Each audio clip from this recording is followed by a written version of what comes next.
OtisWho. Music. Ain't nobody coming to see you, Otis.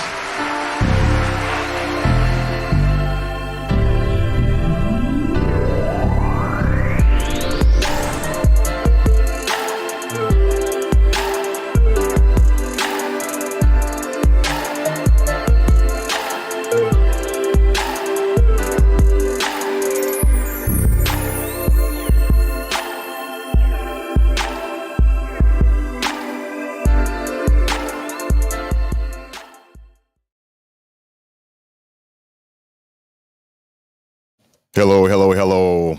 I know you can hear me now. I know. My apologies. My apologies. Take your time. I know there's nobody even in here right now. Take your time. Come on in. Yeah, I know you hear me now. Yeah.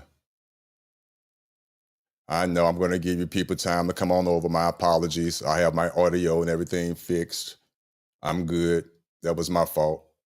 Come on over. My apologies. Come on over. I'm here. Peace to the gods. I'm here.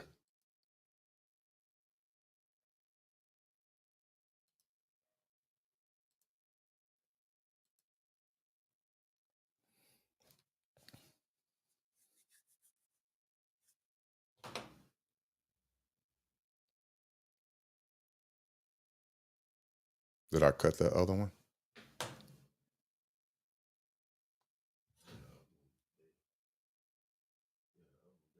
Okay, so why this one is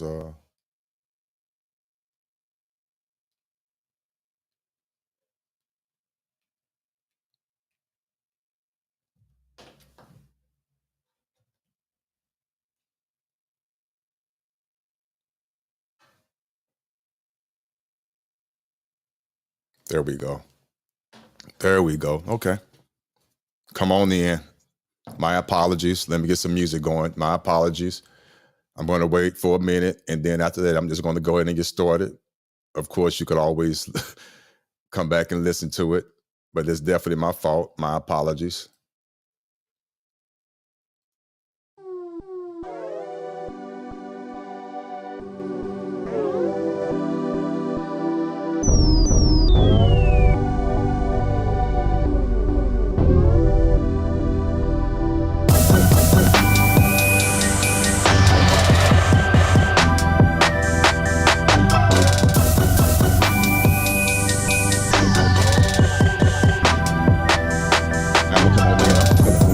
I'm okay.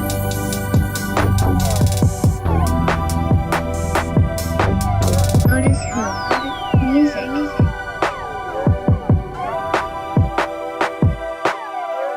Time to split up.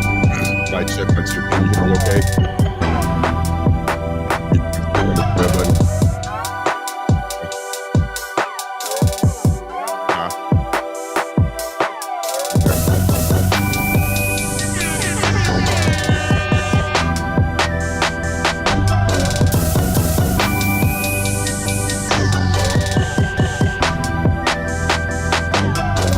My apologies. My sound is working now. I'm back. My apologies. My sound is working now. It was definitely my fault. My apologies. I am here. Come on.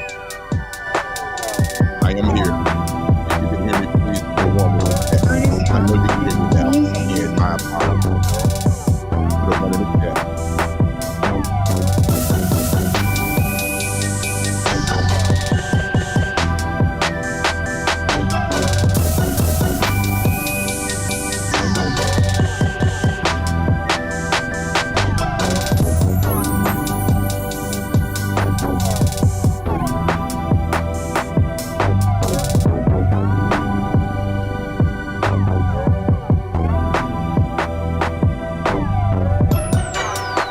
Whoever it was, they left. That's fine. You need time to come in. Yeah, I know they're there. It was probably yeah. OtisWho. Music.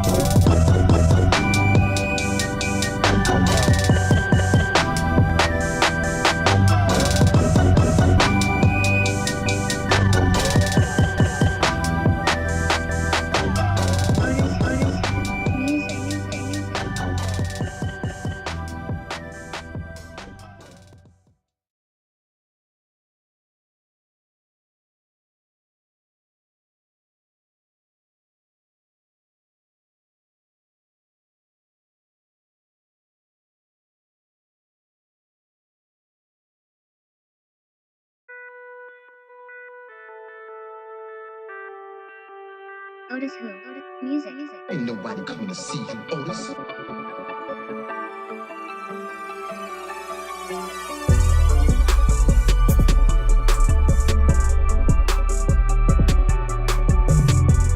Come in, relax. My audio is. Come on in, relax. I'm just calling about 5 minutes. Come on in and relax. My apologies. It's definitely my fault. My apologies. Come on in and relax. I will be starting in about 5 minutes. Come on in and relax. My apologies. Thank you. Thank you for sticking in with me. Technical difficulties will happen. My apologies. I worked them out. Come on in and relax. It will be worth your wait. It will be worth your wait. You can hear me, please put the one in the chat.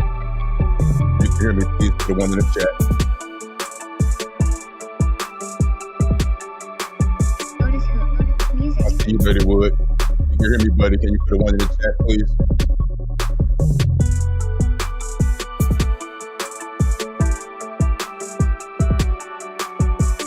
Can you hear me on yours? Can you hear me?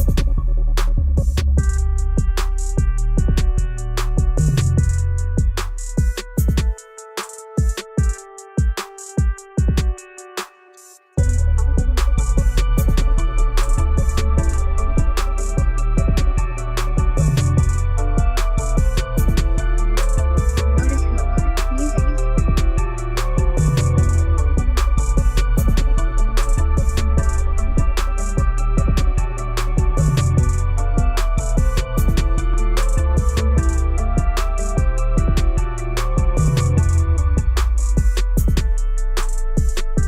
Thank you guys for coming.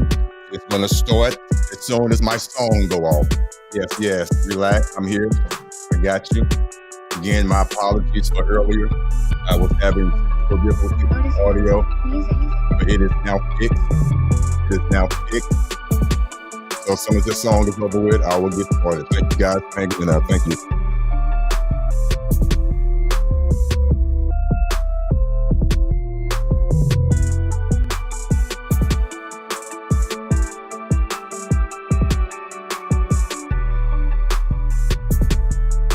Yes. Thank you guys for coming in. I see you slowly coming in. I see you, Dirty Wood. I see you, Tim H. Thank you. Thank you for coming back. I appreciate it. Tim H. And put a one in the chat for me. Let me know you hear me okay. Thank you guys. I appreciate you.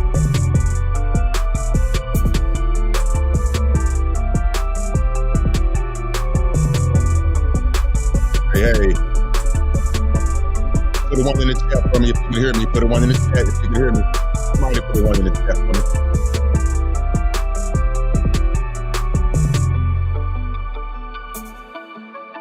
Ain't nobody coming to see you, Otis. Can you guys hear me? Somebody put a one in the chat for me. There we go. Thank you, Tim H. Thank you so much. I was getting nervous again. Thank you. Okay. All right. Well, okay. I'm going to get straight to it. Again, I apologize for earlier. I was having technical difficulties with the audio. You know how it is when you try to go live. I really do feel bad about that. I try my best to be a professional at all times. I really do. So again, I can't apologize enough. But with that being said, I'm not going to hold you much longer. I'm going to get straight into this topic. I believe this topic is of need because a lot of people have been referring to let's have a trust class for us, a trust 101. It's well needed. I definitely agree with that. It's definitely time to share some of this information and just go through the basics. I have some questions and answers towards the end. I'm going to go through just the basic process of what trusts are and give you examples.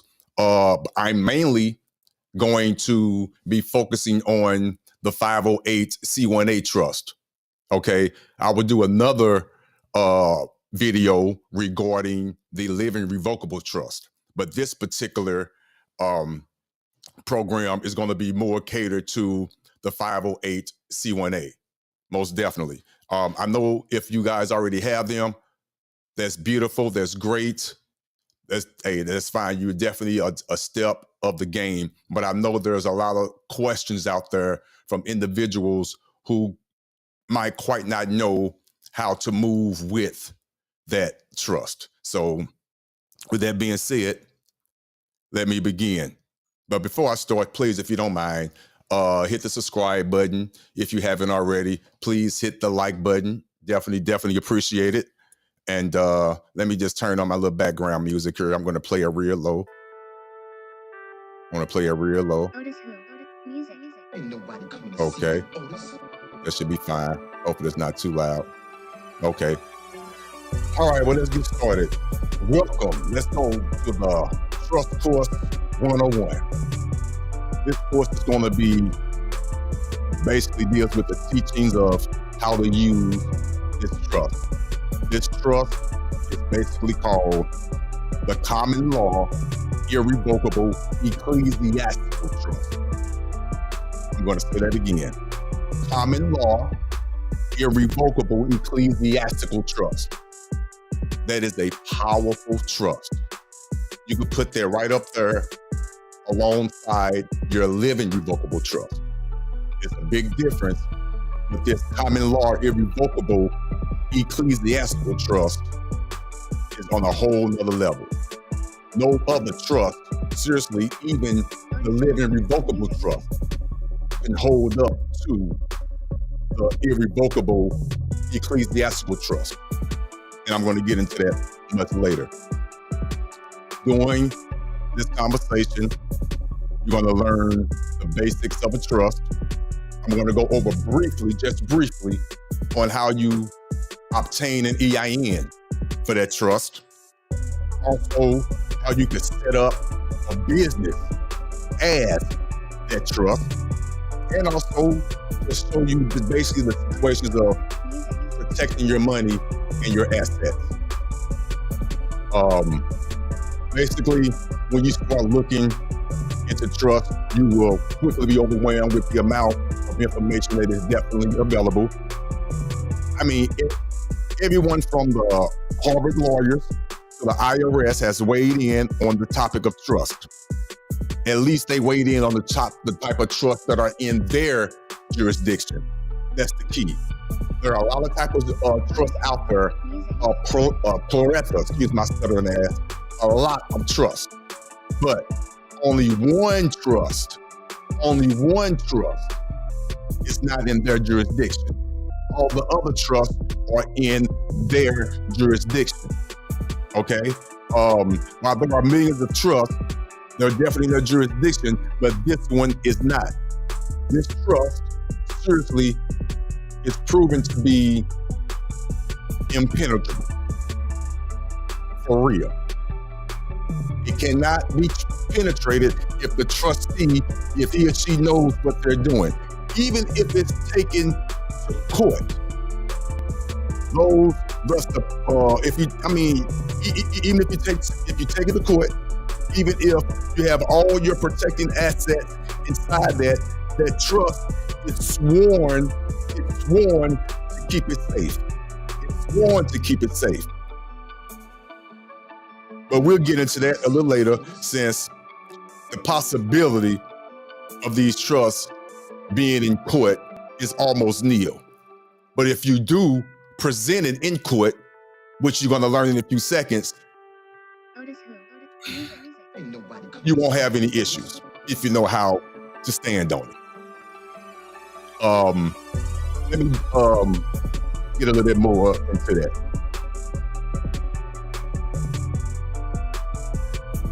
All courts that rule over any legal matter must first establish the jurisdiction to know if they even have the authority over that case. Simply, there are two jurisdictions. There's the public and there's the private. The government agencies only have jurisdiction over the public affairs, never the private ones. Never. I lie. Here we go. Separation of church and state. Ding, ding, ding, ding, ding. Church and state. This is also why, for real, a lot of billionaires millionaires like your Bill Gates and whoever else, they have no problem with hiding or putting their insane fortunes in trust, because that's the way it's supposed to be done. It's private. Also, two, the trust is created within the private realm. This 508c1a is created in the private realm. Understand, if you already have the 508c1a, you should already know. Let me calm down. You should already know, if you read your 508c1a ecclesiastical trust, if you already have them, that you are making a covenant with God. You cannot mix church and state. You have donated everything into that trust. Everything that you own is in that trust. Everything. So with that being said, that trust is not in the public side. It is not. Once you get it notarized, and based on what those declarations actually state, you are automatically out of the jurisdiction of the public. You just have to know you are and know how to enforce it. And it's very, very simple to do. Jurisdiction in the court of admiralty can only be established due to an error of the trustee. Because I promise you, once you get that trust notarized, you are out of the public realm. The only way you give the court jurisdiction, the court of admiralty jurisdiction, is if you, the trustee, made an error somewhere along the lines. That's the only way. Other than that, they cannot penetrate that trust. They cannot. This type of trust is under, now this type of trust is under the authority of both common law, and please look this up, common law and merchant laws. Please look those words up. This trust, the 508c1a ecclesiastical irrevocable trust that you have with God, is under common law and merchant law. merchants. Please look it up. Which supersedes courts, maritime law, and its jurisdiction is rule over the cases involving the trust. It cannot. It cannot. I promise you. Now, here we go. So, what exactly is a trust? A trust is the type of corporate entity. Corporate entities, also known as businesses, which hold a purpose for running enterprises, holding assets, also referred to as finances, money, management, etc. Positions one can hold in the trust. And I know a lot of people talk like they know exactly what's going on with these positions, but these three positions are important. You have to know which ones and what hat to wear. You have to know which ones you can hold two positions at one time. Because if you hold two positions at one time and you pick the wrong two positions to hold, that irrevocable trust just now automatically turns into a revocable trust. I'm going to say that again. If you feel that you have a true irrevocable trust, which you do and you should, especially if you have that for real 501c1a, and I'll get more into that later, you have to know that the most you can hold in a trust is two positions at one time. You can hold two positions at one time, but you have to know what two positions that is. Because if you don't, that irrevocable trust, which you think you're protecting your asset, will automatically convert into a revocable trust. So, what are the three positions in the trust? You have the grantor / settler. You have the trustee and you have the beneficiary. Okay, what the heck are these positions? Okay, well, let's do this. Here we go. Let's get a little, let's get a little fancy. Let's get a little fancy. Okay. So we already went over what exactly a trust is. So now,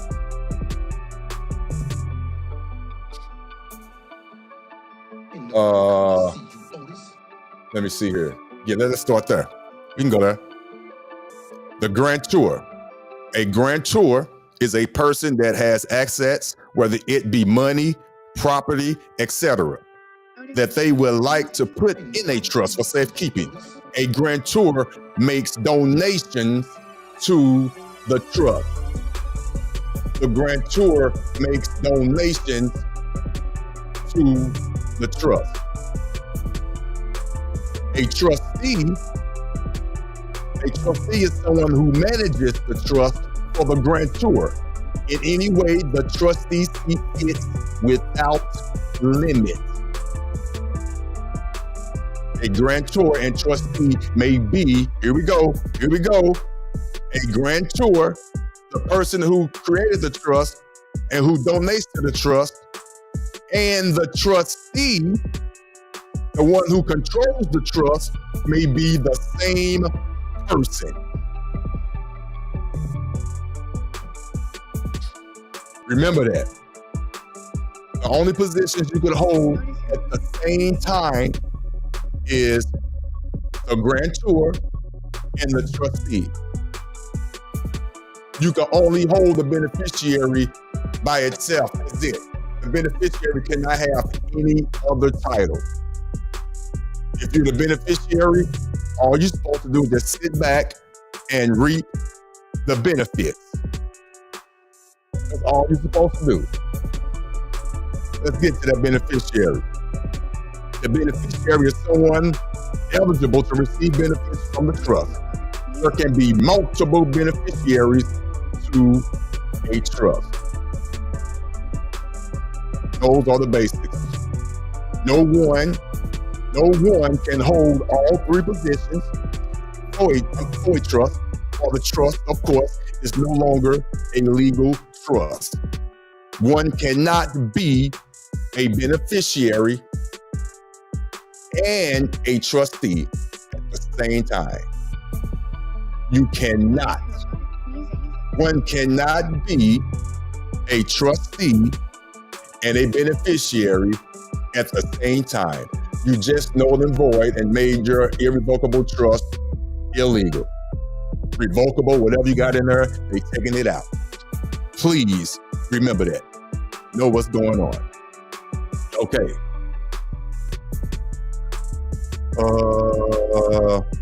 Okay. Let me get back to the main here.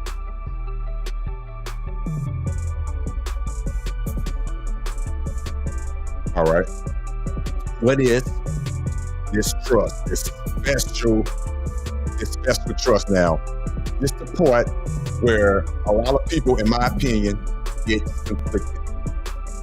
This is where they get slightly confused. But here we go. I love this. Here we go.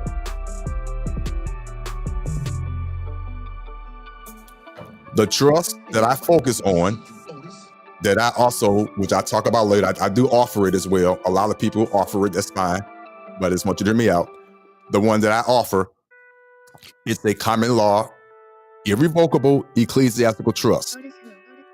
This trust is not a taxable entity. I'm gonna say it again. This common law, irrevocable ecclesiastical trust, this beautiful 508c1a, is not a taxable entity. Watch this. Write this down. The IRS classification of a 508c1a is not a taxable entity. It is a type of trust that operates, here we go, this is where people get confused. It is a type of trust that operates exactly like a church as far as tax exemption. That's it. That's it. I'm going to say it again. This type of trust is only like a trust in the respect of it's tax exempt. That's it, which means it doesn't have to be a church. Now, I know I just confused a lot of folks, but please go do your research. Because you have a 508c1a, it doesn't have to be a church. It can also be the key word, please look it up, a convention. It could be a convention, not the traditional convention of the word that you're used to, the big old galas where you have the Baptist churches and everybody coming together. No, not in that respect. Not in that respect. I'm going to tell you what the word convention means. Convention means, please look it up, or as under the guidelines of the IRS, or as what meets the classification of a 508c1a. The word convention means anything anyone agrees to. Anything anyone agrees to. That is the classification of the 508c1a. It only acts like a church in regards of it being tax exempt. That's it. But it doesn't have to be a church. This means one can legally do anything that any other corporation can do financially using that doggone trust, that beautiful 508c1a trust without limits. You have to know what you have, people. So, one does not have to be a church, but gets all the same benefits. All of them. Just because of that beautiful 501c1a ecclesiastical common law church that you vowed to donate everything in your name to. Everything. Own nothing, control everything. The ecclesiastical trust is on the common law side. It dwells in the private realm. It is not in the public. That's the only trust that it will keep you from getting your garnished wage, your wages garnished. The only one that you are not liable to pay taxes or fill out any tax forms unless you choose to. The only one that will protect you in court if you even go to court. They can't even. That trust. That trust is not liable for income tax. None whatsoever. None. Let's continue.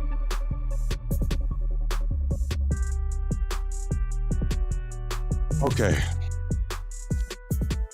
Why is it so special? Here we go. Know what you have. Know what you have. This trust has an exception to applying for at 501c3. Your basic non-profit organization trust. Organization exemption. Meaning, this trust is already tax exempt upon creation. As soon as you create the 508c1a, it is already tax exempt. You do not need that doggone 501c1a certification letter. You do not need it. I'ma stand on it. You don't need it. You don't need it. You don't. This trust allows you to operate in commerce with the potential for no taxes due, being in the private realm. Just so you know, you already know this, taxes are a voluntary system and only mandatory for employees of the federal government. You already heard that. You already know that. Taxes are a voluntary system and only mandatory for the employees of the federal government. Now watch this. I ain't gonna leave you hanging. Watch this. This is good. I love this. I love it. Watch this.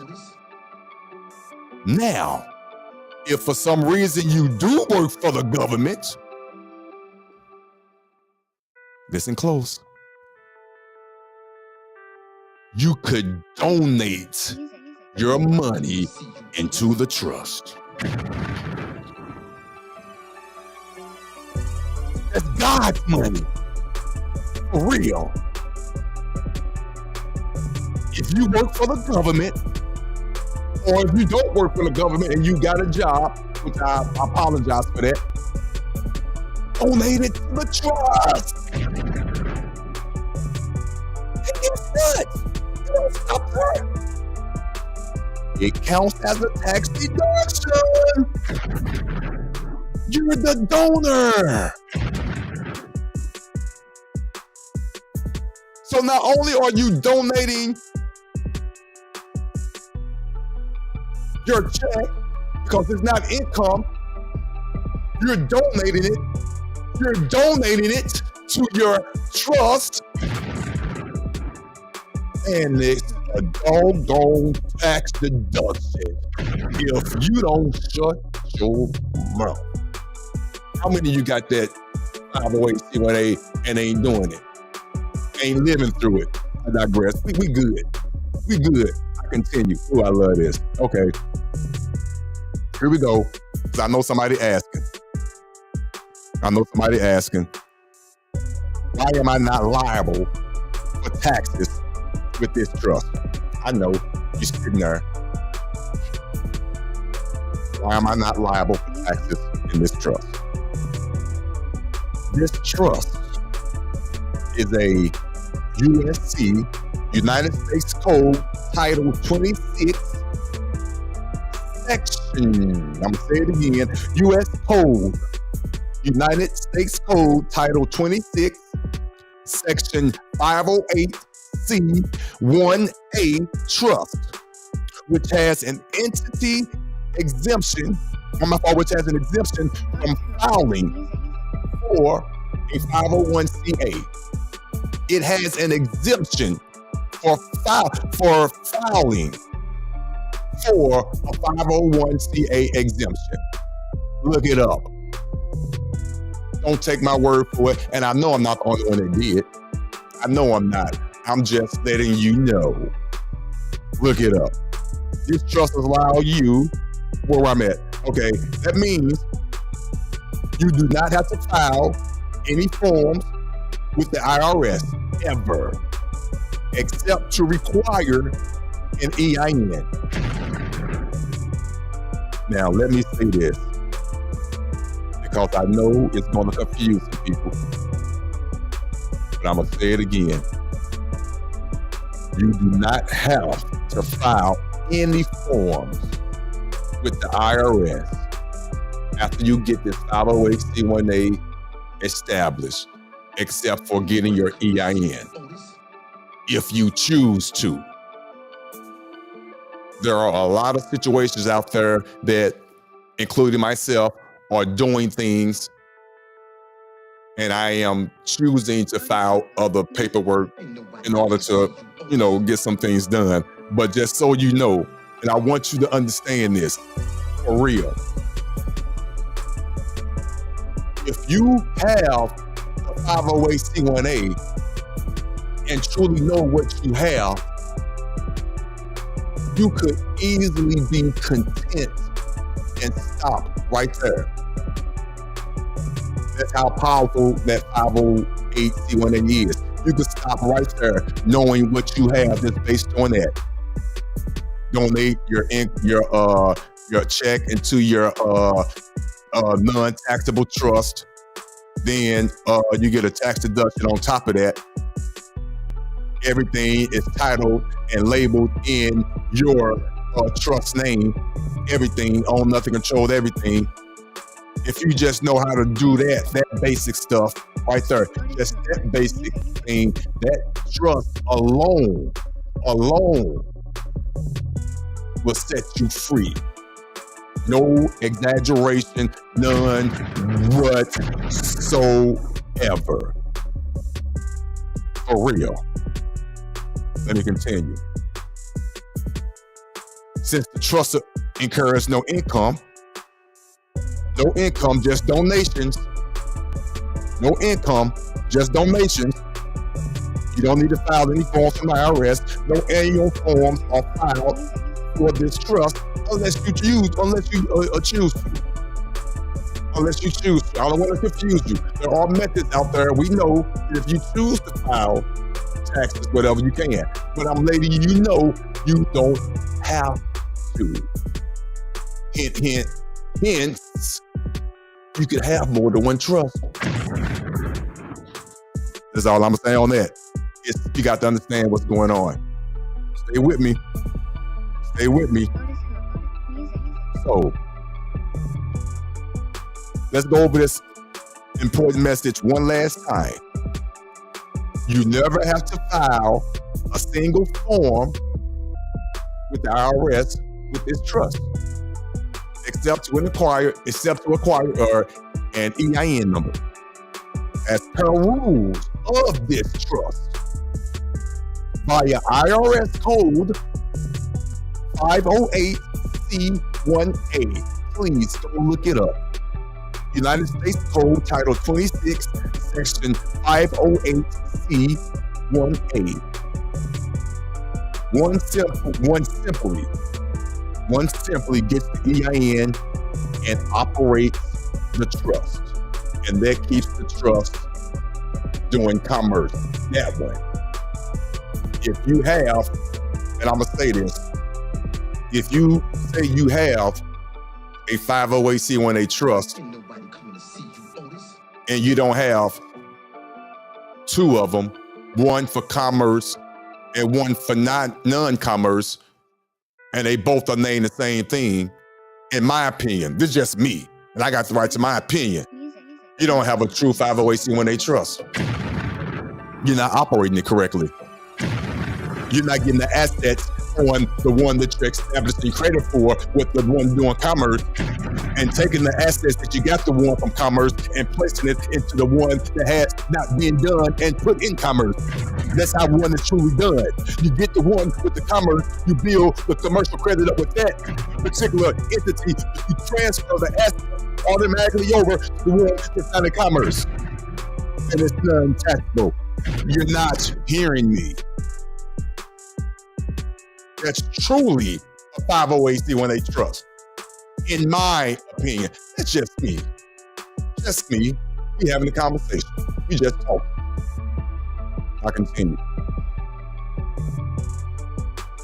Private trust hold no initial tax liability, receive no benefits from the government, and therefore pay no taxes.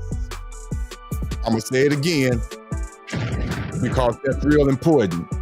It's went over somebody's head. You might need to go back and rewind it because this is important. I'm gonna say it again.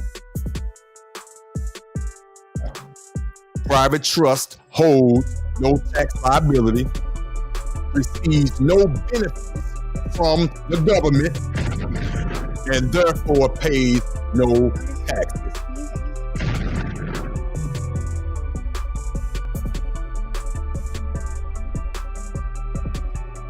Come on now. Taxes being voluntary. Taxes being voluntary was admitted to be true by Steve Miller. Look it up. Steve Miller, the former director of the Internal Revenue Service, And in the Ways and Means Committee, it was a hearing held on June 26, 2013. It was in the Ways and Means Committee. You could probably Google it. June 27, 2023. Please go read the transcript. Only federal employees are mandated to pay taxes. When questioned at the House Ways and Means Committee, Miller told House Representative Devin Nunes that America's tax system is voluntary. When Nunes remarked for clarification that the U.S. tax code is a voluntary system, Miller said, agreed, as seen in a recording that I'm going to see if I could put in. Matter of fact, let me see if I can do this. I'm going to put this link in the chat. I can't make this up. This is old news. This is old news. Once you understand what's going on and you read it as such as it is in black and white, you will understand. Taxes are a voluntary system. Okay, so with this trust, this beautiful 508c18, this beautiful ecclesiastical, beautiful trust, who would find this type of trust useful? Here we go. Well, probably every man, woman, and child on this earth, with an F, on this earth, every last one of them. However, let's keep in mind, within my particular document, the 508c18, this document has been crafted for those within the United States. It's not a common law, irrevocable ecclesiastical trust. It protects you, as God said he would. I am not a religious person. I am not, but I'm spiritual. Peace to the gods. I promise you, this common law, irrevocable ecclesiastical trust protects you and your family. It's going to protect it from the assets. It's going to keep you from the tax liability. It's going to keep the inheritance taxes off of you. And funds that go directly to the government, as well as preventing garnishment wages. No more child support or whatever. If they taking out your check, if you have this irrevocable common law ecclesiastical trust, and you're donating your whole paycheck, you're donating it into that trust by proof it's been done by direct deposit, and you gave human resources a copy of your trust. They read it. They know what it says. They know how powerful those declarations are. They can't touch it. The government cannot touch that bank account. They cannot garnish it. They cannot.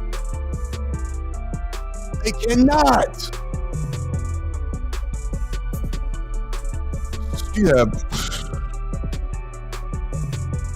all other types of trust force you to pay taxes on any income. All other types of trusts, again, force you to pay taxes on any income. With other trusts, you need a lawyer to create it, and it's going to cost you a whole lot of money, and they are legally barred from telling you about that type of trust. all you got to do is go read the United States Code 26-508-1A, and it's going to confirm everything I just told you. All you have to do is click on the YouTube link about them straight up saying that taxes are voluntary, and only people that are required to pay taxes is if you work for the government. And even if you do work for the government, you could donate your check to the trust. And not only can you donate your check to the trust, you will get what's that is, a tax waiver or tax donation or whatever. You know what I'm talking about. Come on now, you know what I'm talking about. That's what can happen with this irrevocable ecclesiastical common law trust, 508c1a. Yes.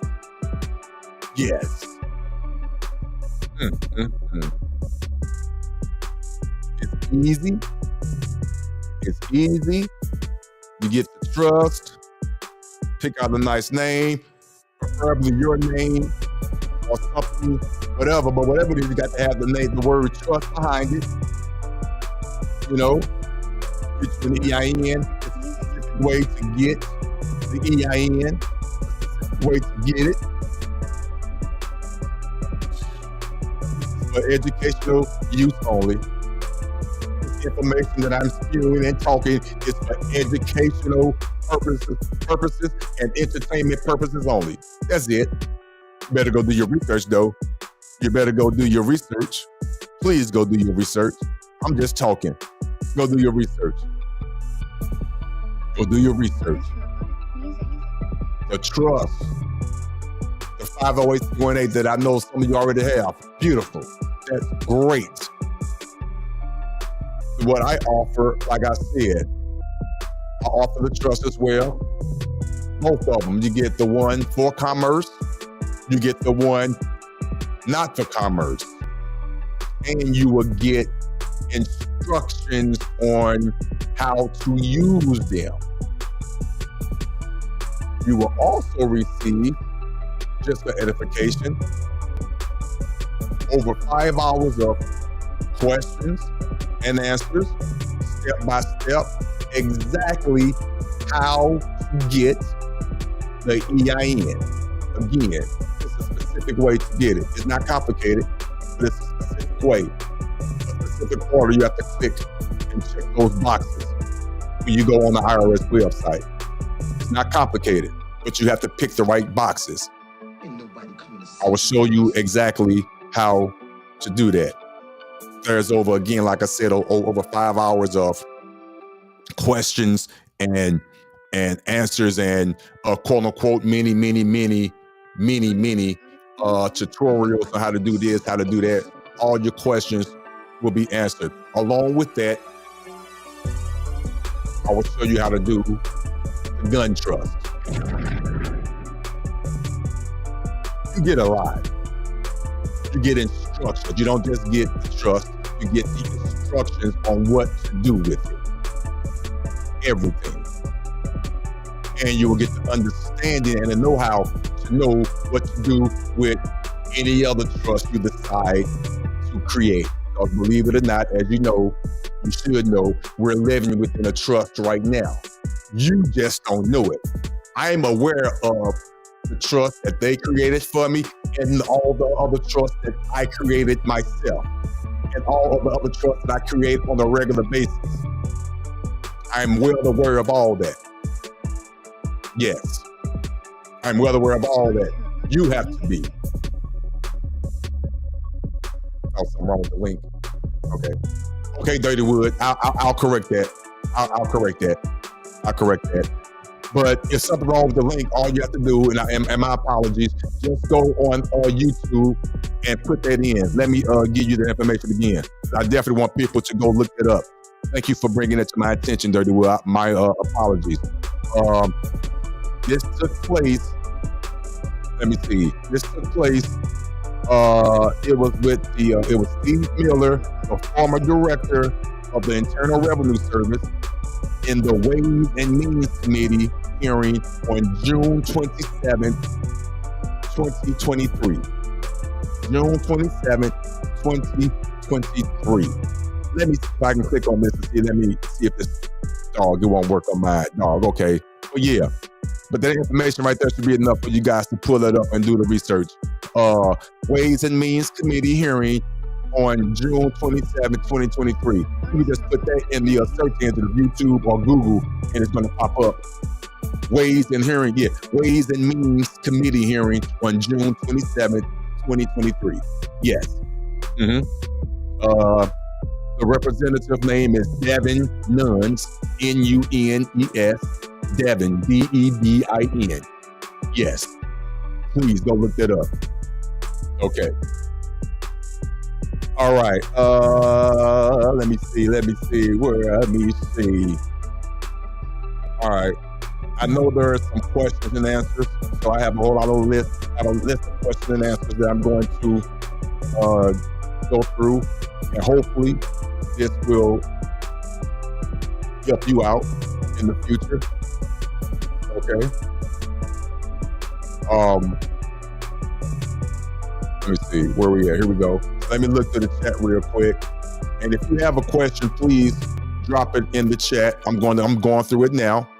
Hi everyone. Thank you guys for coming in. I definitely appreciate it. Again, let me apologize for earlier. If you were here earlier, I was having technical difficulties with my audio, so I definitely do apologize for that. I got that worked out. When you're trying to give out this great information, stuff happens. It is what it is, but I didn't get flustered. I calmed down, I worked out the issue, and here we are. And hopefully, I hope that you find this information useful. I really, really do. I really do. Shout out, let me give my shout out. Hey, I appreciate you. I see you, Cliff. I see you, Crypto Girl LA. I finally found out. I know I'm saying your name right for the first time. I'm proud of myself. Crypto Girl LA. And I got your email, and I will be reaching out to you. I did get it. Shout out to Tanny. I see you, Tanny. Thank you. Of course, Dirty Wood. Hey, Cuzzo. I see you, Cuzzo. Timothy Fur, as always. Thank you. Thank you, sir. Jade, I see you. Picasso, as usual. Raising L's, thank you. Thank you. Antonio Davis, thank you. Money Boys in the building, I thank you, sir. I thank you, sir. I truly do. Thank you. Kay, yes, Kay. I love you, Kay, for real. Yes, Kay. Yes. Tanya, I see you. Indigenous people. Okay. Thank you, guys. I see you, Ambient. I see you. Thank you. Okay. All right. Now, let's go over some of these questions and answers. Okay. Let me get a lighter, please, sir. Basically, what do I name my trust? There is no one thing I can advise you name your trust. However, this is what I can do. I can give you some pointers that may help you. Educational and entertainment purposes only.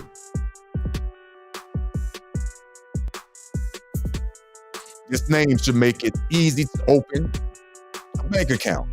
Shouldn't be nothing fancy, nothing all real easy to open a bank account. And most importantly, the word trust. The word trust must be the last word of that trust name. Has to be. All words will have the first letter capitalized. I'm going to say that again. All words will have the first letter capitalized. Please tell me why.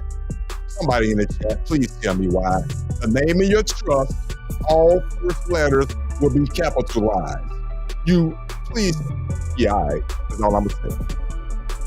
You already know why. The banks understand easily that one would open a bank account for a church or for a family trust. So name the trust in one of either those methods, but don't mix the methods together. But ultimately, it's up to you. This is just my opinion and my suggestion. That it's up to you, for real. Go for it. But simply though, it could be first name, last name, trust, or something similar. Or it could be like, you can name your trust after what it represents. Like, for example, Christian trust. If you're going to be operating more like a church for marketing purposes, meaning how the trust markets itself to the public, use the word Christian in the name. Use the word trust as the last word in that, and try to make it like only like 3 to 4 words long, no more, if you could. Example, Christian Ministry Trust, or Christian Mission, Christian Mission Trust, something along those lines. You get the idea. You get the idea. Nothing too fancy, nothing too complicated. Keep it simple. Again, first letter of the trust name is always capitalized, and the name and the word trust has to be after the name, period. No ifs and buts about it. Okay. What else? Come to me, baby. Come to me. All right. How's everybody doing? Everybody doing all right in the chat? All right. Let me get to these questions and answers. Okay. Now I know you already know how to you already know what to take to the bank once you get your EIN. Of course, you need the letter. Of course, you need that. Of course, you need the trust. Now, that's where the fun part begins. I suggest, and this is where, for real, people tend to lose it, and they don't have the patience, because I'm telling you this from experience. I suggest with your 508c1a trust, and if you have the right one, don't be ashamed or nervous to take that trust to the bank to open it up. Now, I know I said in the past, you could just merely take your certificate of trust or your declaration of trust to the bank along with the EIN letter. Yes, that is true. But I suggest take the whole trust, and if they even say, well, we have to take this and send this to our legal team, we have to get back with it within a day or two, whatever, do that. And I'm gonna let you be forewarned right now, because it happened to me several times. They might not want to do business with you because the legal team read it and they know what they read. Don't be discouraged. I promise you, that's what you want. You want them to read it. You want no surprises. None. So if you have to go through 2, 3, 4, 5 banks until you find that one that is willing to say, hey, our legal team read it, come on in and open up this account. That's what you want. That's what you want. That means they're on board and they understand. They know that sucker is impenetrable. I can't even say that word with my stuttering ass. It's impenetrable. It cannot be broken. I promise you it can't. So I beg you, don't get discouraged. If they turn it down, it means you have something. You have something. And if they accept it,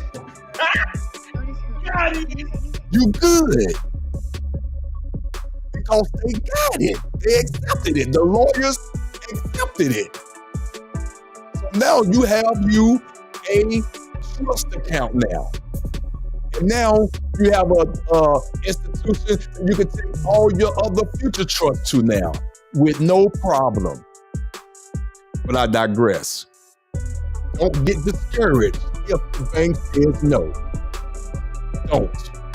Just keep it pushing. You know how many banks are around each other? You can go right across the street to that one bank that told me no and get accepted from the one across the street. And yes, it has happened to me. I have a cousin, Haitian, you already know about him. It has happened to him. He's been with me on my journey as well since I started. It happened with him. Yes, but we kept going. I had banks that didn't even call me back. I found that hilarious, but I understood why. And I wasn't discouraged. I promise you I wasn't.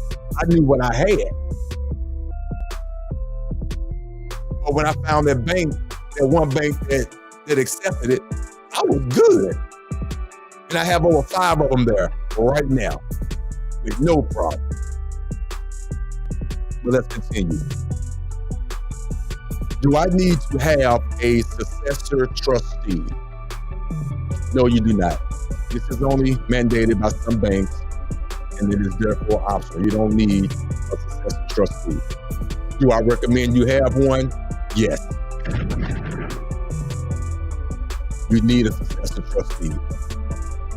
Your significant other, or if you don't trust her or him, ain't got nothing to do with it, you better work it out. But you need somebody, because once you transition, you need that successor. So I recommend you have one. Yes, I do.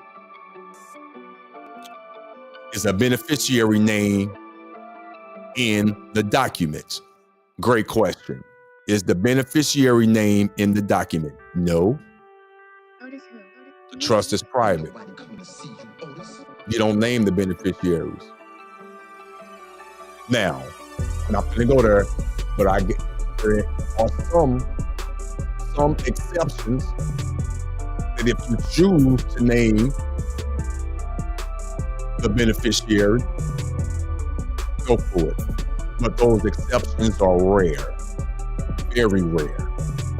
But to keep it all common law-like and beautiful and all that good stuff, which you need to do anyway when you first initiate your trust, you should always be prepared to do and have a first trust meeting, which means you have to have and take trust notes. That's another thing too. Let me educate you. If you say you have a trust, whatever trust you say you have, if you don't have the initial trust minutes, you don't have a trust. If you don't have the Schedule A associated with that trust and trust minutes, you don't have a trust. If you don't have the time the meeting took place, the name of the trustees' duties, what you discussed, and the beneficiaries' names at that time, you don't have a trust.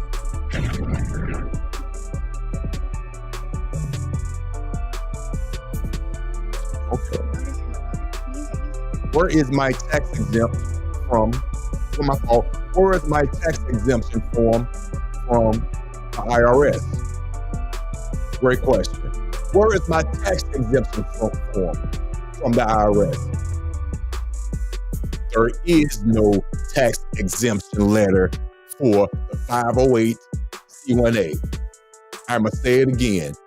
There is no tax exemption letter for the 508c1a. It is not required per the United States Code, Title 26, Section 508c1a. Read it. It's not required.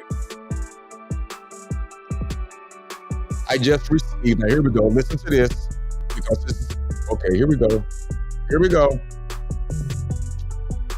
I just received a letter from the IRS stating I must file a 1041.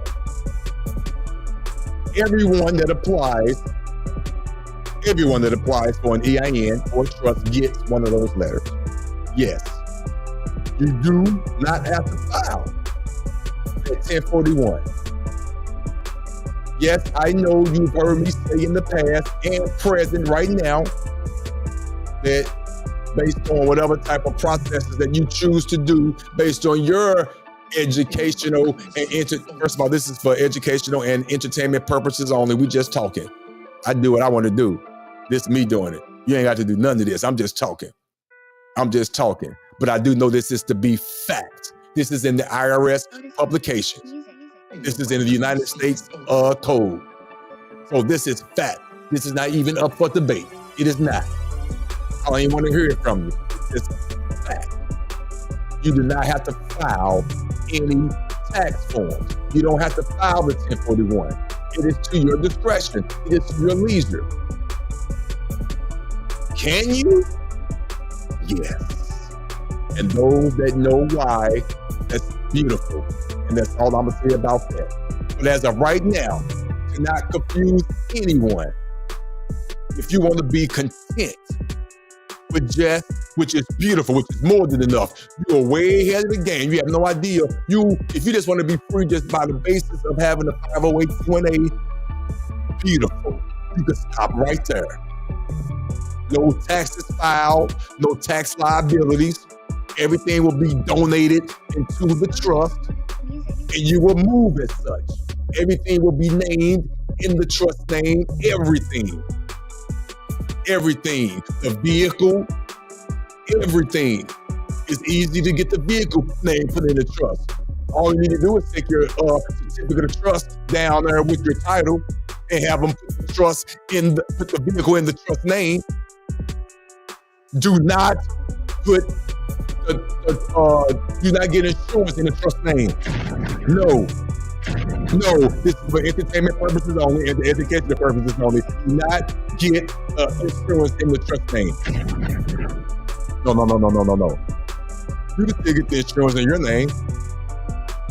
What you do, and the car being in the trust does what it does. I know they went over somebody's head. I'm gonna say it again. Still get the insurance in your name. Get it in your name. It's a whole nother situation. Get it in your name. But the vehicle is in the trust. The trust owns the vehicle. It's been donated. It's in the vehicle. It's in the trust. In its own jurisdiction. You ain't heard what I said. Do your research. I'm living it right now. Let's continue. Again, you do not have to file the 1041. If you read the tax classification, it is not a legal determination and it is not binding with the IRS. Your 508(c)(1)(a) classification is income tax and personal property tax free. The 508(c)(1)(a) classification is income tax and personal property tax free.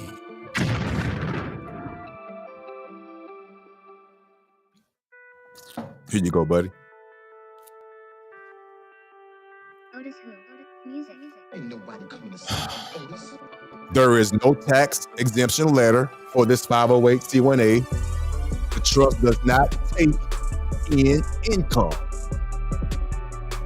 Only grants or donations. That's it.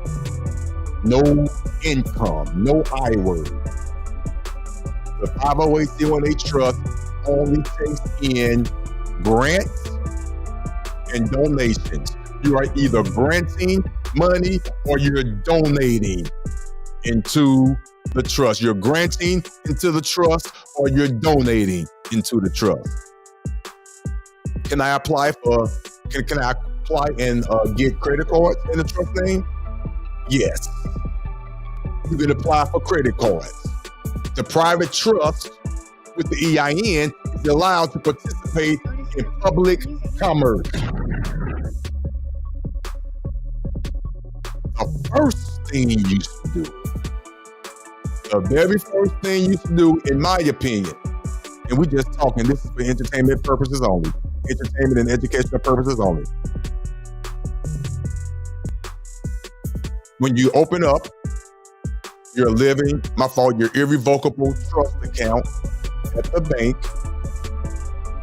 if you're able to, right then and there, this is if you don't have great credit score.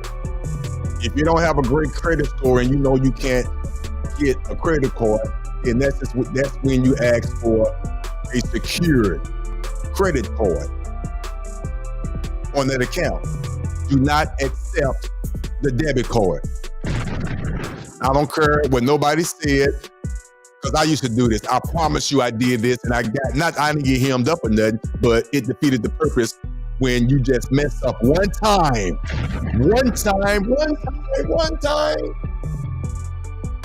It defeated the purpose.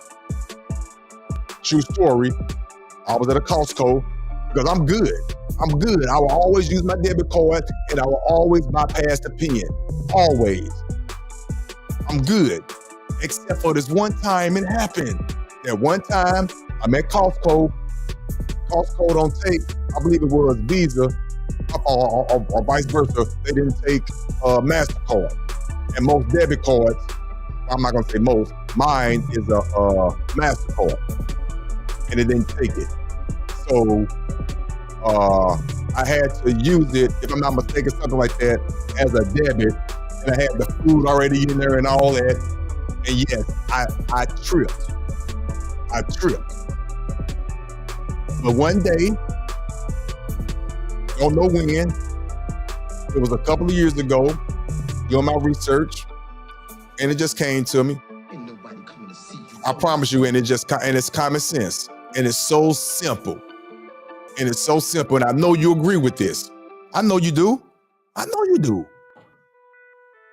As soon as you open up your trust account, OtisWho. or even any entity account, or as a business, or as an LLC, S corp, or trust, get a secured card. If your credit is not good enough, get the secured card, minimum $250, $300 down, whatever. That's your limit, and you utilize that card all the time.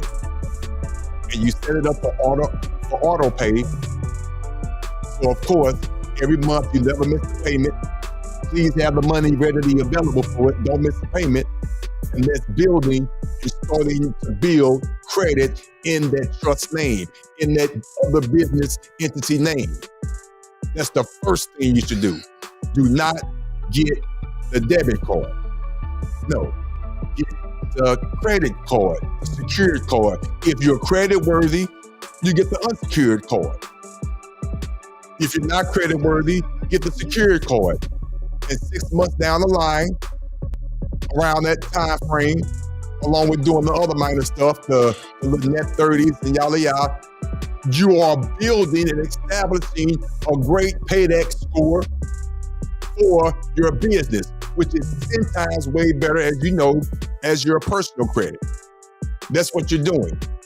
And it's easily initiated and started by, after you at the same time, at the same meeting, at the same opening of your ecclesiastical common law trust,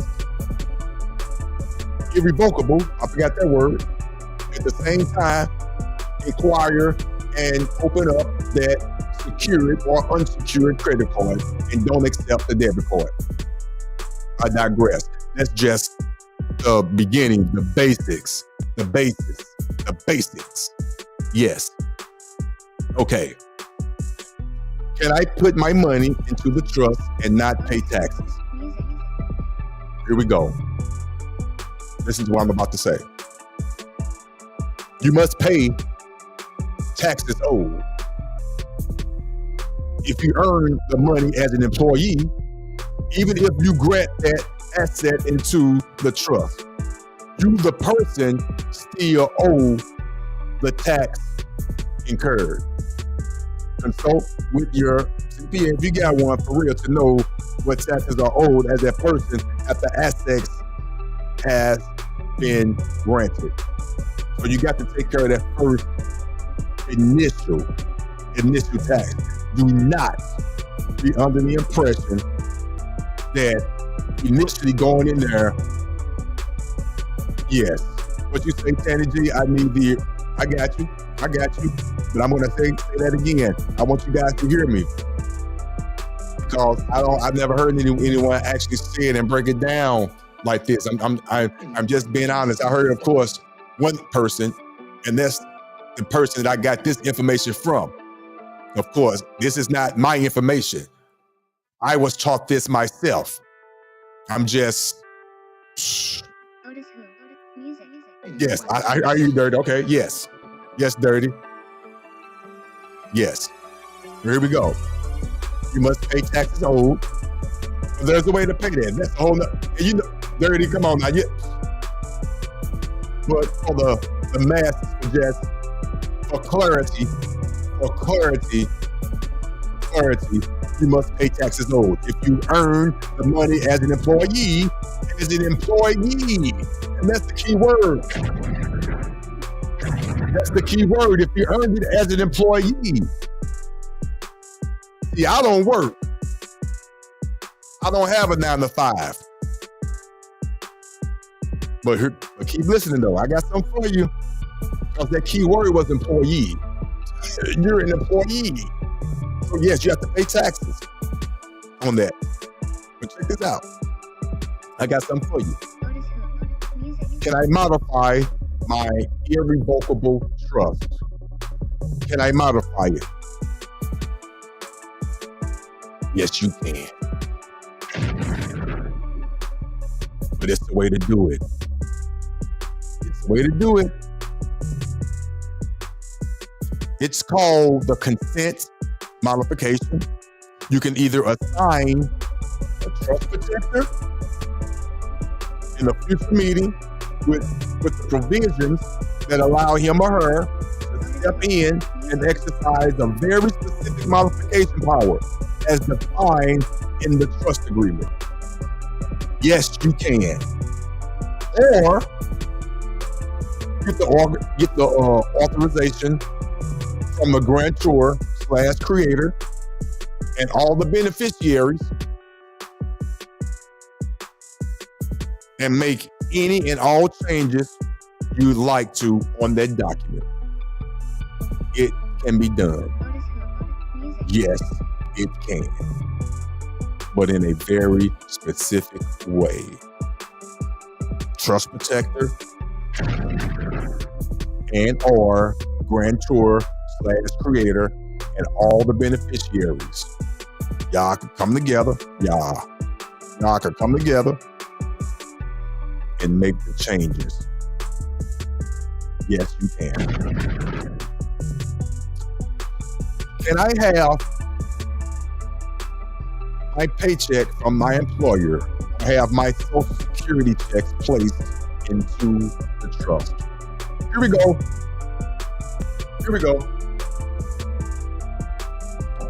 Yes, it is best to have your checks made out to the trust. If not, you are able to donate paychecks to the trust. Even 1099 contractors can do this. Donate your paycheck to the trust. Come on, y'all.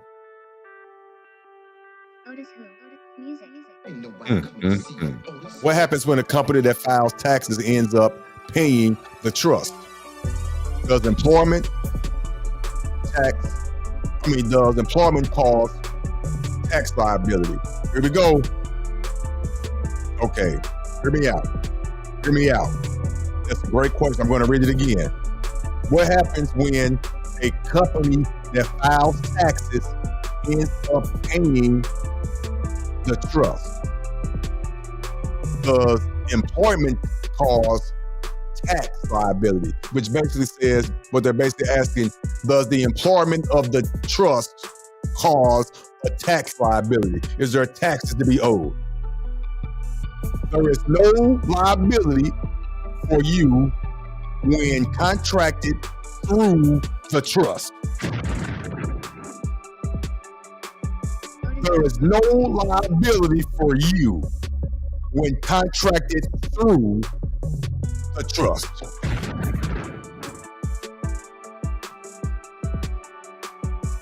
You must speak with your employer to do this, and you could contract. Here we go. It's powerful. You could contract through them as a vendor. Vendor. You contract through them as a vendor, not an employee. Employee. No. Employee. Vendor. Beautiful. Beautiful. I'm trying to tell you, mighty glad to let you know. So sad to tell you, mighty glad to let you know. What paperwork would I need when I have my employer contract the trust? You got to understand what's going on. You could contact your employer, and you could be employed through, you could be contracted with your employee as a vendor. Let that sink in now. Let that sink in. They would treat the trust as a vendor if they agree to it.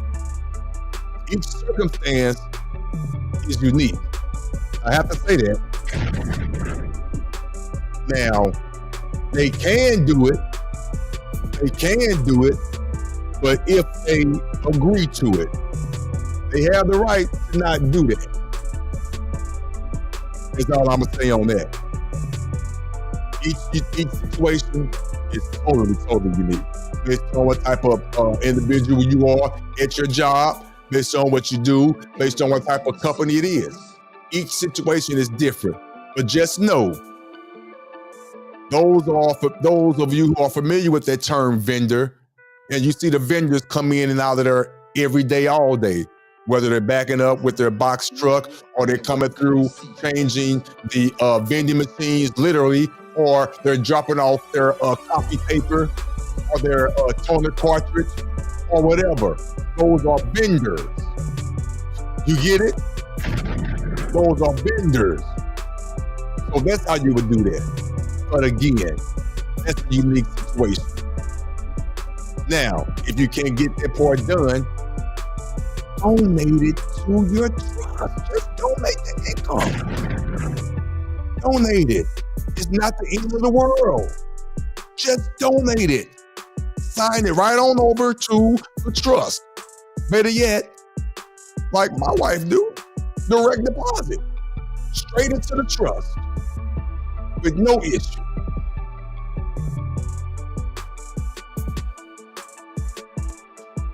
Okay. When I donate money to my trust, how do I remove gift tax liability? Do I pay the trust and file that as operating cost?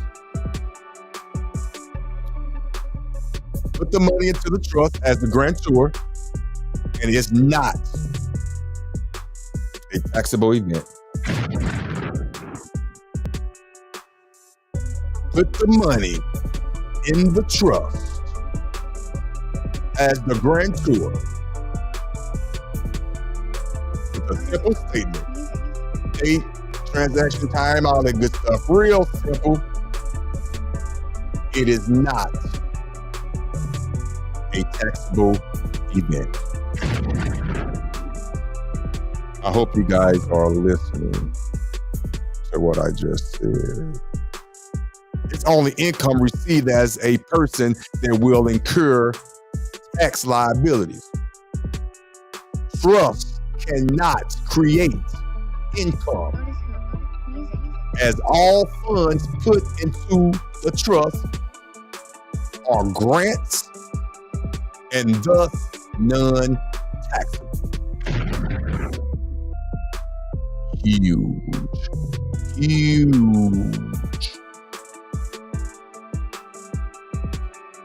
Here's a good question. Here's a good question.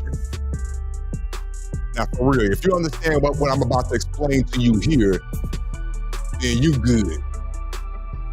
You ready to take on the world. You ready to take on the world if you understand and comprehend what I'm about to say. But even if you don't, please don't take it the wrong way. You're going to have this to reflect back on.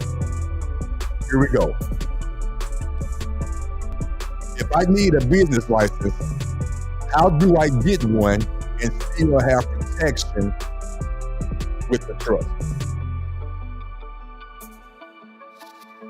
That question could be asked in so many ways. It could be part of so many situations. Please understand what I'm about to say, but it's simple though. You use the trust to license any activity. Sometimes the laws don't allow for a trust to get a specific license, but again, you use the trust to license any activity. Sometimes, like I said, the laws don't allow for it. Watch this. Watch this. The trust doesn't get the license, but it does all the banking and operating. Simply get the license with an LLC or another entity. I don't think you heard me. I'm gonna say it again. The trust doesn't get the license. Let the LLC or another entity get it. OtisWho. Music. But guess who owns the business? Got him. Guess who owns the LLC? Guess who owns the other entity? Think. The trust. Got him. Come on, people. Did you get it? Did you get it? I hope you got it. I hope you got it. OtisWho. Music. Here we go. All you IRAs, all you Roths, all you 401s, all that. Here we go. Can I be taxed for placing my IRA into my trust? This is for educational and entertainment purposes only. Watch this. If you take an IRA out of your name, Music. if you take an IRA out of your name or any other thing resemblance of an IRA, it will trigger a taxable event. Even though the trust may be non-taxable, it's going to trigger a taxable event. You have to know that it's going to. So, the taxes would occur before you can put the assets into the trust.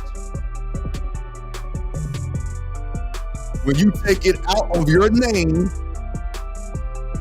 and try to place it in the trust name, just by the mere fact you're taking it out of your name, it is going to trigger a taxable event. You heard it here. It's going to. Ain't nobody coming to see you, Otis. So, the tax would occur before you put the assets into the trust. But people, OtisWho. Music. Ain't nobody based coming to on see what you, I Otis. just said prior to this, which can be used for life insurance, which can be used for your checking account, which can be used for your IRAs. If you just exchange, okay, let me say this. How can I put this? I want y'all to understand this. All you okay? It would be an exchange for beneficial interest in a trust. So all you have to do is put the name of the trust as the beneficiary.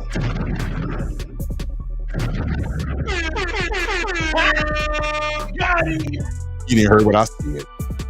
You didn't hear what I just said. If you take the IRA or the life insurance policy out of your name, it's going to automatically trigger a tax event. Don't do it. All you have to do is put the whole trust down as a beneficiary.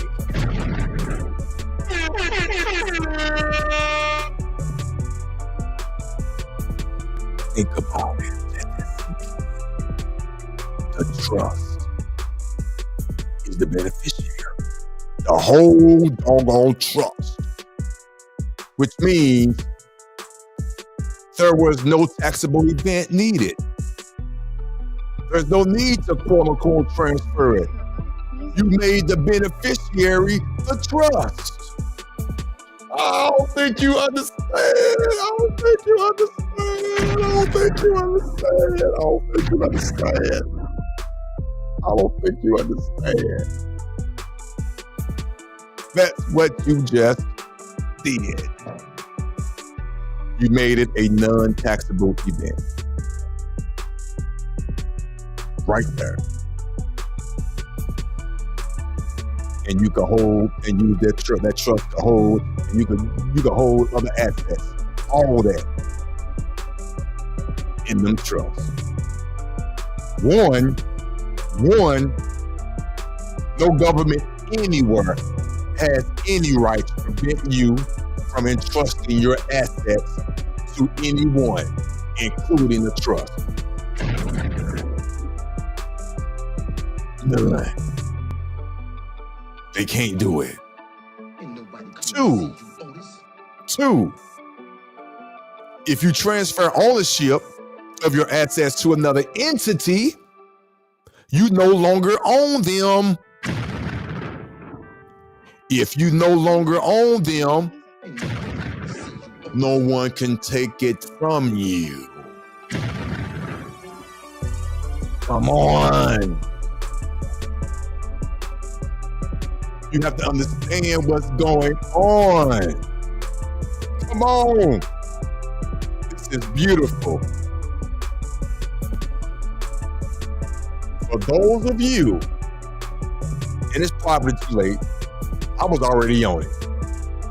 But it's never too late, so you can stop it now. Those of you who want to know, can it protect you from that so-called mandatory VAC? Yes. Yes, it can. You are protected within that trust. It can protect you OtisWho. from that pesky mandatory. Yes. Yes. Yes, it can. Wow. I'm gonna tell you something. Hopefully you took and got in everything I just broke down to you.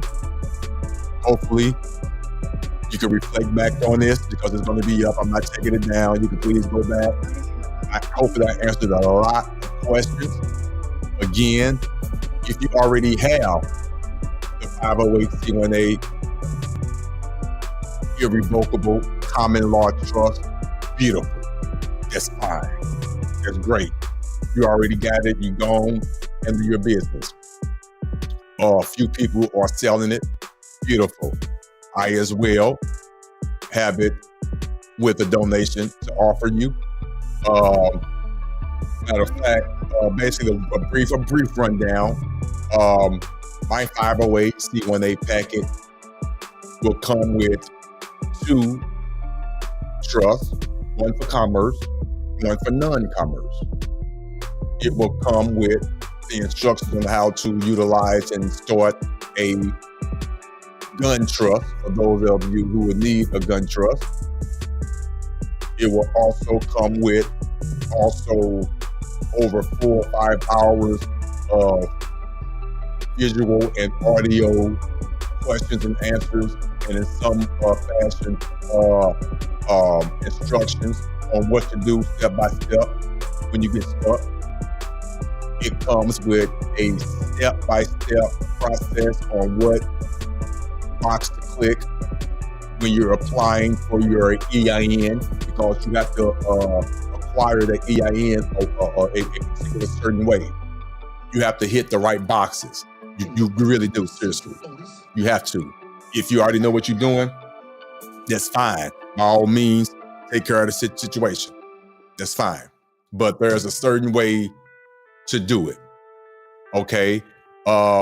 So that's what comes with my packet. Trust me, you're not only going to get 2 trusts, show you how to do gun trust. As a matter of fact, let's just do this. I don't mind this, because again, this is just for those who need the trust. If you already don't have it, again, I have it to offer. You can easily click on the QVR code that you see here to my right. I believe that's to my right. Yeah, camera right, whatever. You see it. Click on that. Also, at the same time, support the show. Buy your boy a cup of coffee if you choose to. But if not, you can still get to my information that I have for donations towards my 508c1A trust, and they also have a packet that's available to help you get established and start your credit history for your person, and getting it started for your trust credit. I have that available as well. Both of those go hand in hand. So with that being said, if you don't mind, let me just show you exactly how to get to it. Because once you click on it, it's going to come up. Give me 1 second. Let me see. Share screen. Let me see where you at. Windows. Is that it yet? There you go, right here. Give me 1 second. Boom. Share the screen. Okay. Hopefully you guys could see that. Basically, let me see. Yep, there you go. Basically, that is my page. Okay. You can click on the QVR code. You should come to this page. And if you scroll down, you will hit on the extra tab. Okay. Once you hit on the extra tab, right now, I only have 3 services available. One would be the consultation if you'd like to talk to me up to an hour. Okay. It's only $75 for the donation. Let me explain that, because I promise you, I want to be very clear about this, 100% transparent. I really don't like doing consultations because people don't get the true definition of the consultation. The true definition of a consultation is when you call me. My definition, I'm going to consult you on the questions that you have, and I will try my best to guide you in the way and let you know what I've done personally, and just suggest things to you in a logical explanation. Let me know what I would do and give you my expertise on what I did. That's it. It does not entitle you to call me after the consultation is over with and things like that. That does not include any documents or anything like that. It is just for you and I to have a conversation. If you choose to, you do not have to. But if you do, that's what it is. It's $75 for the hour. The free me, I call it the free me. Okay. I call it a free me. And basically it tells you exactly what you get, a basic brief intro, but this is a list of what you get. You will get a trust introduction, Trust 101 foundation of everything that I basically just talked about over the last hour and a half, but in greater detail. You will get the bankrupt trust for profit. You will get the NFA, quote unquote, the gun trust. You will get the two trusts, one that has the EIN, one that does not have the EIN. You will also get the instructions on how to create unlimited trust. Along with that, you will get a link to my personal library of over 5 hours of video of instructions and frequently asked questions and testimonies and much more. Okay, that's what you get with my packet. Again, there are other packets out there. That's fine. Each his own. That is fine. But I'm telling you, this is exactly what you get for this packet. Now, that amount, that donation, to me, is nothing based on what you get. And that's all I'm going to say on that. It's up to you. That's what I have to offer on that. And along with a Free Me Created 101, which goes over, it comes with templates and everything on how to clear your credit and how to establish credit on your entity, with your entity. Again, this is nothing. All I can say is, and don't take my word for it, both situations work.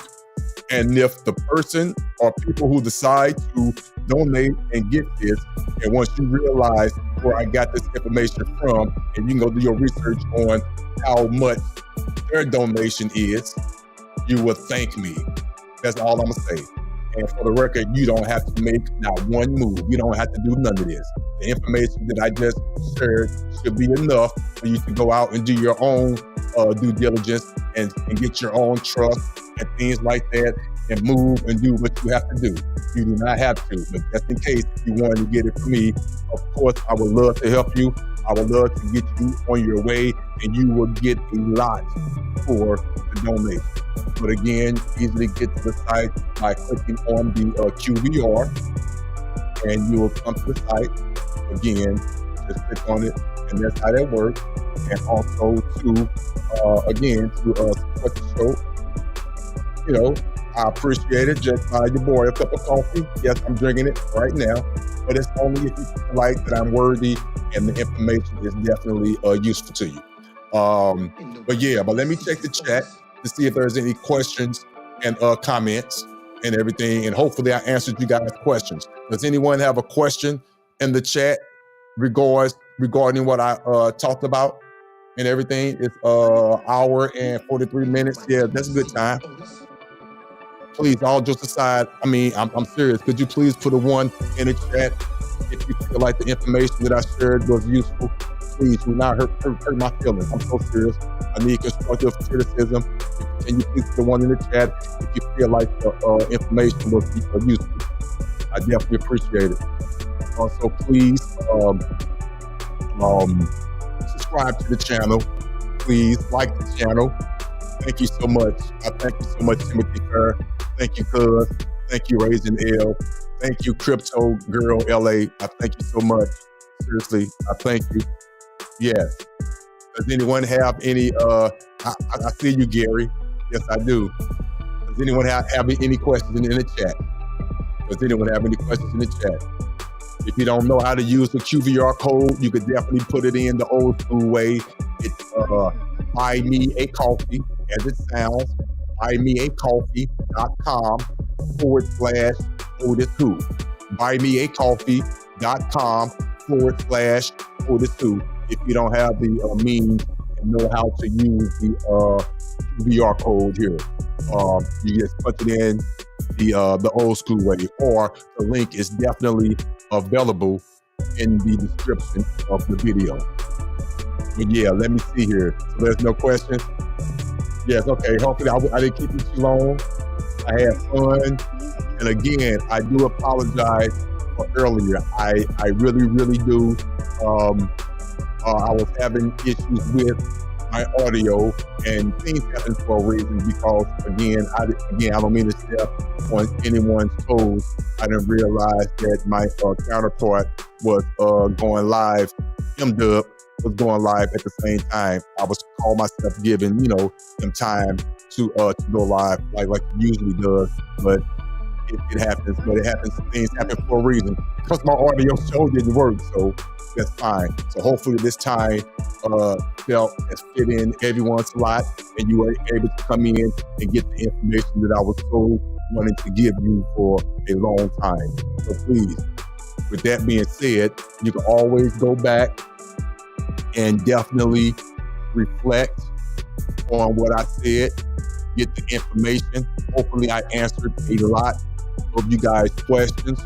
Yes, there are a lot of other people who are selling trust. That's fine. It doesn't matter who you get it from. It really doesn't. As long as you get the information and you utilize it and you live through it and do what you're supposed to do. But for those that are in need of one, please consider myself with the donation. You know exactly what you get. You know exactly what you're going to get. And it's well, definitely, in my opinion, worth that donation for that. But again, it's not what this is about. I definitely wanted to give you the information. I definitely wanted to give it to you.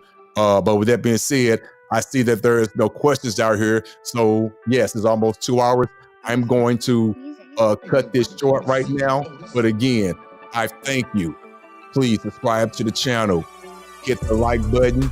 I'm going to be coming with more information. Again, sometimes it won't be about the journey that we're on. It's going to be some other just jovial novelty type stuff. Support me anyway.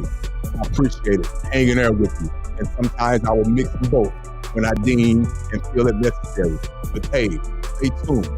But when I get to great information, I'm going to share with you.